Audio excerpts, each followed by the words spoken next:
So the first film we watched is Eyes Without a Face, or in French. Also, I'm gonna just let you guys all know I have a really bad French accent, so sorry to any French people listening. Les Yeux sans visage, and it is a 1960s horror movie. It's based off of a book. I have no idea how faithful it is to the book, but it's just about a doctor who is.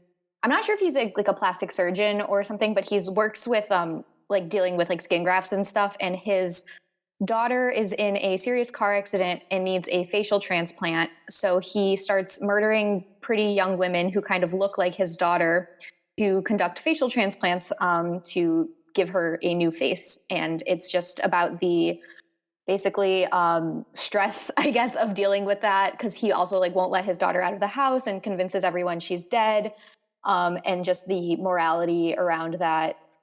I must say, I only knew the Billy Idol song before this, so thank you. It might be like complete like bullshit on my part, but like it reminded me a bit of like Picasso and like how like his painting sort of turned into like the mutilation of like women's bodies, and maybe if it was like sort of inspired by that. But narratively, it felt more like a sort of vibe-based movie rather than a concise narrative. Like a very interesting vibe with lots of great visuals, but like quite hard to piece together. Yeah, I haven't watched that many movies from like this era in general, like English or French or anything. So I'm not sure like if it was the style, but it is like very, I don't want to say slow, but there's not a lot going on in the movie. There's not even that much like dialogue in the movie. It's very like atmospheric and stuff. And I don't know if that's just of the time, or that's like of the time in France, of the time in movies in general in that time period, or if that was just like the direction they were kind of going for. So the two other films I've seen from French films I've seen of this time period are Les Parapluies de Cherbourg, or The Umbrellas of Cherbourg, which is a musical starring Catherine Deneuve, and then Belle de Jour, also starring Catherine Deneuve. But I'd say both of those aren't so similar to this film, based on what I remember.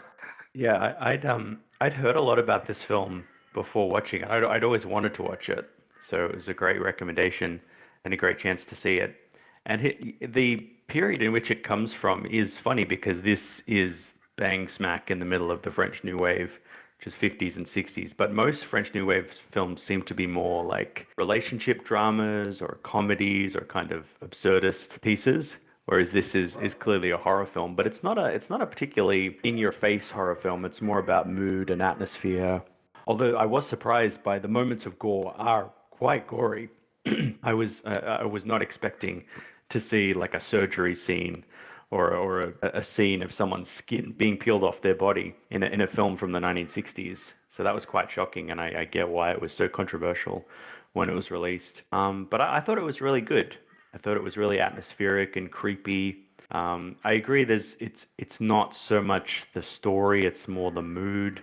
And I think most of the film takes place from Christine's point of view, the daughter who's lost her face, and her father is trying to find her a new one.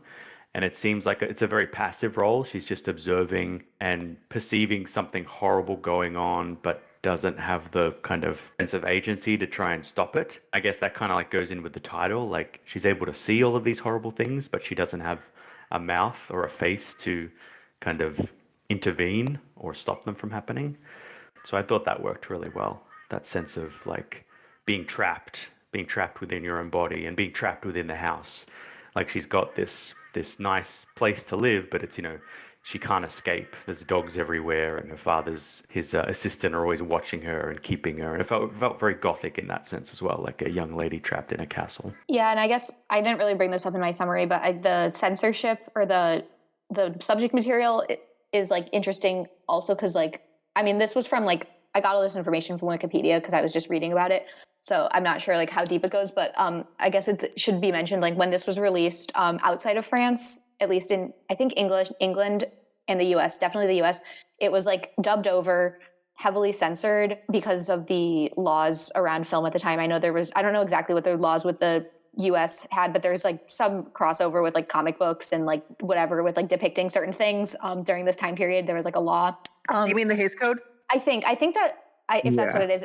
and I think this It was well. subject to that, but it is funny because it's not like violent. It's like, I mean, maybe from from a modern perspective, like there's like the one scene where she gets the facial transplant and like we actually see it happen, but like maybe also because it was like in black and white. I'm like it's not violent really to like a modern perspective, so it's just very interesting, like the fact that this got such a cut up. The movie was so cut up originally to like and shocking to 1960s audiences. Like I just can't really picture that based off of just what was seen in the film, because like I will say, like I watched the scene where you see Christine's like face when the girl when she gets the first facial transplant, and you actually see what her face looks like underneath the mask that she has to wear. Like that was I was like, oh, like I actually kind of jumped a little bit because I wasn't expecting it, because they were doing such a good job of not showing her face. So that was like very shocking, I guess. And then also obviously like I said, the scene where you actually watch him like cut her face off and like lift it and stuff was like I was like, even though it was in black and white and like it's not like super hyper detailed because it's a 1960s camera, I was still like, ooh, like that's like kind of gross. But it wasn't so shocking. I feel that it needed to be censored originally, but what do I know? I wasn't alive in the 1960s.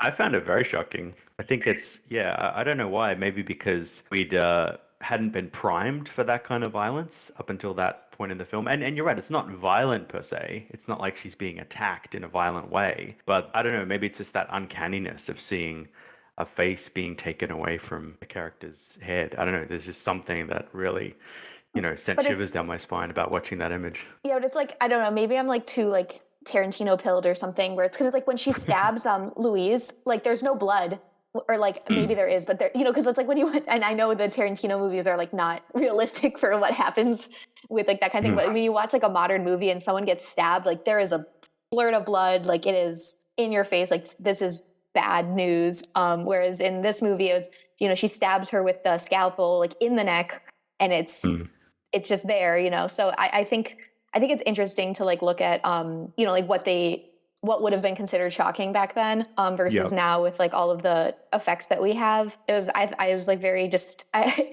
was watching it with like there was a thunderstorm going on outside, so it was like set the atmosphere. I was just like, it was a good time for me. I liked it a lot. Yeah, I think that particular scene was cut from the American release, the surgery scene. And as I mentioned, it was renamed The Horror Chamber of Dr. Faust, which takes it from what is generally a pretty slow, thoughtful, artsy kind of film into the realm of like just, sleazy grindhouse. And it was paired with another film called The Manster, which is about a two-headed serial killer. So it was the Americans didn't know how to market this film. Yeah. Well, it's funny because like even the title, like the original American title, like I was watching this and it felt like a movie it felt like one of the movies that like Rocky Horror Picture Show was like not parroting, but like you like, because like Rocky Horror Picture Show is like based on all these like pulpy horror movies from like the 70s and 80s. And this felt like one of those movies that like maybe would have also been like an inspiration for like a movie like the Rocky Horror Picture Show. It feels very quintessential. Like if you think of whenever they're watching like in a modern show, when they're watching like an old movie, like this feels like what you would get from that, I guess. Does everyone know what Munchausen by proxy is? Yes. Okay. I was getting those vibes this whole movie, like all these platitudes about this is all what's best for you. Like I'm sure he like intentionally crashed that car just so that he could have his daughter under his thumb the rest of her life. So she'd never get married. Yeah, because she did have the fiance. I didn't consider that. That's very astute. Yeah, I didn't think of that. Yeah, apparently he's like, again, just reading Wikipedia, but the doctor is way more evil in the novel, and like the adaptation of the film tries to make him seem a bit nicer and well-intentioned, but just comes across as like deeply insincere as part of the text of the film. I definitely felt that, like even like his, like it was like he wants to help his daughter. I felt that, But then like even like when he's talking to other people, he is very like, even when he's like being a doctor, like there's a scene with him with the kid where he's doing the concussion test or whatever, and he has like a very not good bedside manner, I guess. Like he doesn't seem to like care about the patients, I guess. Like when the girl goes missing, the second girl, I forget her name, I don't know if she was given a name, but when she goes missing and the police show up, and he's like very like unconcerned that they're like worried a girl got kidnapped from the hospital, and he's like, well, it's not my problem, she got discharged. Like I definitely see what you mean by that. What I liked about the doctor character is he's like, yeah, essentially the mad scientist stereotype, but he's presented in this very like respectful demeanor. He speaks well, he's got a professional job, he's respected in the community, and that's what kind of protects him. So the police come and talk to him, and he, seems like everything's in order, so they don't get a whiff of his, deeper malice. Yeah, I think it works really well because it shows the deeper corruption within him he has that level of control to conceal it. Or maybe he's just so convinced that he's right that it never even occurs to him that he's, doing anything wrong. This is all just very logical to him. So what I was a little confused about was, and I know he explained at the beginning of the film that this was a very, bleeding edge technology, but how he'd successfully done the transplanting procedure for his assistant, but then it was such a coin toss about whether it would work for his daughter, because when he does have the transplant, it was from the first young woman. Yeah, so I think there were the complications after the operation with the necrosis. So I think they explained that it was like a lesser procedure with the assistant than it was with the daughter. I'm not 100% sure, but I think that was kind of the explanation they gave. I actually am curious. If anybody else picked up on this with the assistant. So like at the beginning, they said the mom is dead and the assistant is like a foreigner or whatever. And then the doctor and the assistant seem to have some like romance going on. And I'm wondering, like, is the assistant actually like her mom or something? And like she also had to go through this like fake her death, change her name, facial reconstruction. Oh, you think it's the mom with a different face? Like, I'm not sure, because she also seems to like care very much about the daughter. Like, kind of going off what Stephanie was saying, like the assistant has like the scar on her neck. So like it kind of implies that like her facial reconstruction surgery was also like, maybe it was partial instead of total, but like, like if the scar is on the neck, like you would think the surgery is like above the, like from neck up, like Christians. But I don't know. That's my pet theory, I guess. My tinfoil hat theory that doesn't really do anything to add to the movie, but I was just like something that I was like, there's some romance going on between the doctor and the assistant. What's going on here? Dead mom. That didn't occur to me, but it's certainly the idea of being able to change faces certainly, provokes that question. Like, who are these characters? Are they really who they seem to be? Like, identity and appearance are no longer fixed things. So this film is a horror film. Did you find it scary, or was it more just, did you watch it as a drama? So I don't think like horror movies necessarily need to be scary to be horror movies. Like one of my favorite movies is like Silence of the Lambs, which I don't think is like actually a scary movie. It's like I don't know where the distinction is between horror and thriller. I'm not Duncan, you would know. But like, I feel like it does qualify as a horror movie. Like, I don't know what other genre it would really go into. I don't even think it would qualify as a thriller because it's not, I don't know, maybe a thriller is more like fast paced.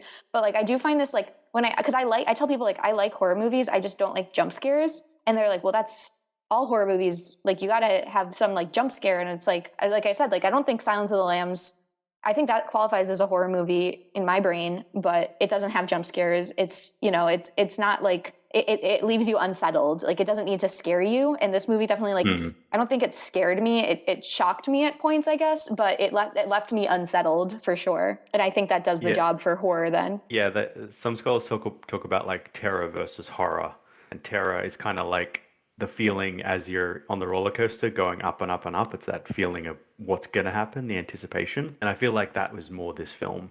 The feeling of terror, or the feeling of just creepiness and unease. We don't know what's going to happen next.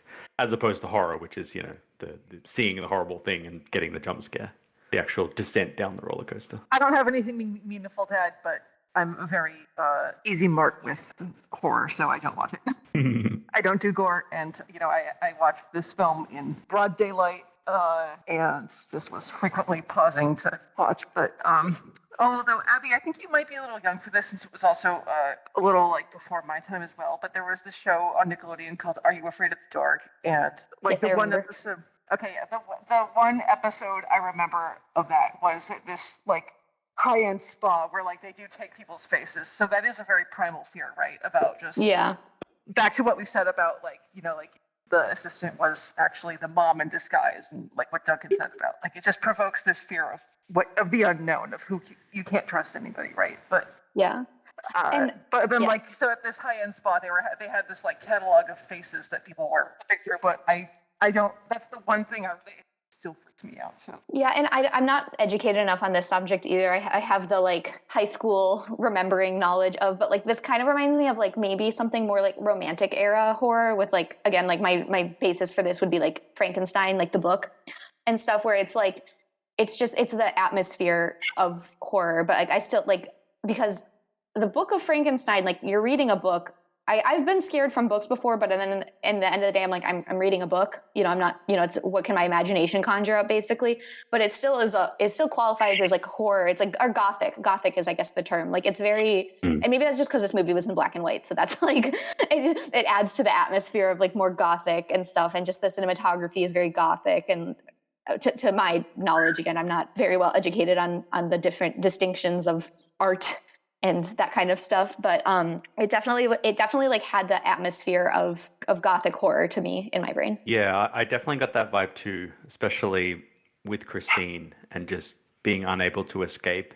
And I thought it was really sad, the fact that her father, like the message she's getting from her father is basically, the only thing I value about you is your face. I don't care what your desires or your motivations or your dreams are. You just have to look the way I want to look you. I just want to keep you like a little doll, and that's all I care about. also just back on what Alex said, if you buy into the Munchausen's by proxy reading of it, but it's also like a closed loop of just seeking the validation of that, but also having like the guilt cycle of I did this, I caused the car accident, and I need to like fix this. But yeah, That's true. Yeah, it does become such an obsession that it is really hard to conclude that he values anything else about her. that is true though. Like that is so twisted. Like the fact that he's hurt this one woman, and to try and make amends or redeem himself, he's just hurting more and more women. It's like trying to wash the blood off your hands with more blood. You just can't get them clean. Any thoughts on the ending with Christine finally fighting back and escaping and setting the dogs on her dad?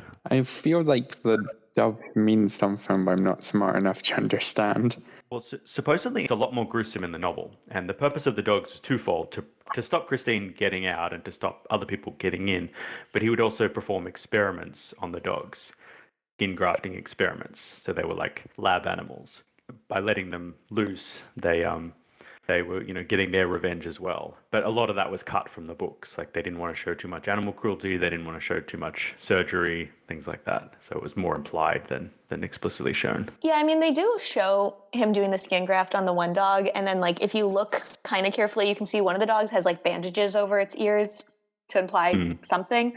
But there is also that scene with Christine when she goes and visits the dogs, and she feels like a very close connection with them, I guess, or she cares for them a lot, and like maybe she sees herself in the dogs, I don't know. And she's also got the birds in her room, and then also the birds, I guess, are the ones she releases. I don't know if she released the ones from her room or there were more birds. I was a bit unclear about that, but it does just seem kind of symbolic of like freeing herself from the cage that she was trapped in, and she was going to have to start a new life without the face, or with the face transplant anyways, because the father like implies that when he's like, yeah, I said you were dead, so now you have to go like live a new life. So this kind of seems like the only outcome that she could come to if she can't get a new face. It's not working. She's sick of murdering all these girls. What's the only way to set herself free is to just end it all and start over again anyways. I love the ecstasis of this like edgy Snow White commending her animals and then just walking out of there. If she set the house on fire and like that was illuminating her from the back, that would have been incredible too. Put some cool sunglasses on and walk away. Yeah.